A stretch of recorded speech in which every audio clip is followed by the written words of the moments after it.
ప్రజలకు మెరుగైన పాలన అందించాలన్నదే మన లక్ష్యం. ఇందుకోసమే జిల్లాల పునర్వ్యవస్థీకరణ, ఎక్కడా ఎలాంటి ఇబ్బందులు లేకుండా పకడ్బందీ ఏర్పాట్లు ఉండాలి.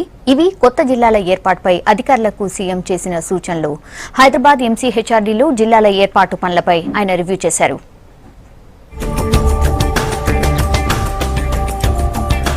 కొత్త జిల్లాల ఏర్పాటుపై ఉన్నతాధికారులతో సమావేశమయ్యారు ముఖ్యమంత్రి కేసీఆర్. మంత్రులు హరీష్ రావు, జగదీష్ రెడ్డిలు హాజరైన ఈ భేటీలో కొత్త జిల్లాలో పరిపాలన ఎలా ఉండాలి, ఏ జిల్లాకి ఏ శాఖలు, ఉద్యోగులు, అధికారులు ఎంతమంది అవసరం అన్న అంశాలపై రివ్యూ జరిగింది. దసరా నుంచి జిల్లాల్లో పరిపాలన స్టార్ట్ అవుతున్నందున ప్రతి శాఖకు జిల్లాల్లో హెచ్ఓడీల నియామకం వెంటనే చేపట్టాలని ఆదేశించారు.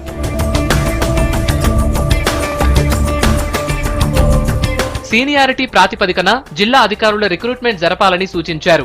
డిస్ట్రిక్ట్ ప్రమోషన్ కమిటీల ద్వారా పదోన్నతులు ఇవ్వాలని చెప్పారు. పనిభారం ఉన్న శాఖల్లో అవసరమైతే ఎక్కువ మందిని నియమిస్తామని, అందుకోసం ప్రతిపాదనలు పంపాలన్నారు. అలాగే రాష్ట్రంలో పెద్ద ఎత్తున నీటిపారుదల ప్రాజెక్టులు కడుతున్నామని, వాటికి చాలా మంది ఉద్యోగుల్ని రిక్రూట్ చేశామన్నారు సీఎం. ఆ పని పూర్తయ్యాక వారి వృత్తి స్వభావాన్ని బట్టి ఎక్కడికైనా బదిలీ చేసే అవకాశం ప్రభుత్వానికి ఉండేలా రూల్స్ తయారు చేయాలని సీఎం సూచించారు.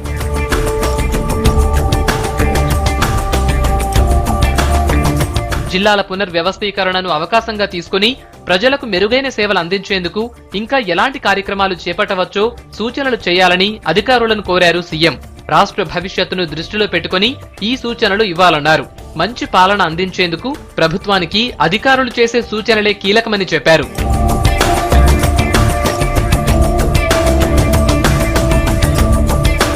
పునర్విభజన తర్వాత రాష్ట్రంలో జిల్లాల సంఖ్య 31 ఉంటుంది కాబట్టి ఎక్కువ జిల్లాలున్న రాష్ట్రాల్లో పాలన ఎలా ఉందో పరిశీలించేందుకు అధికారులు క్షేత్రస్థాయిలో పర్యటించాలన్నారు.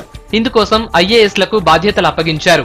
ఉత్తరప్రదేశ్ కు ఎస్కే జోషి, మధ్యప్రదేశ్ కు సోమేష్ కుమార్, ఛత్తీస్గఢ్ కు మీనా, హర్యానాకు నవీన్ మిట్టల్, ఒడిశాకు బీపీ ఆచార్య, తమిళనాడుకు అజయ్ మిశ్రా, బీహార్ కు ఎస్పీ సింగ్ వెళ్లి అక్కడి పరిస్థితుల్ని పరిశీలించి సర్కారుకు సూచనలు ఇవ్వాలని చెప్పారు.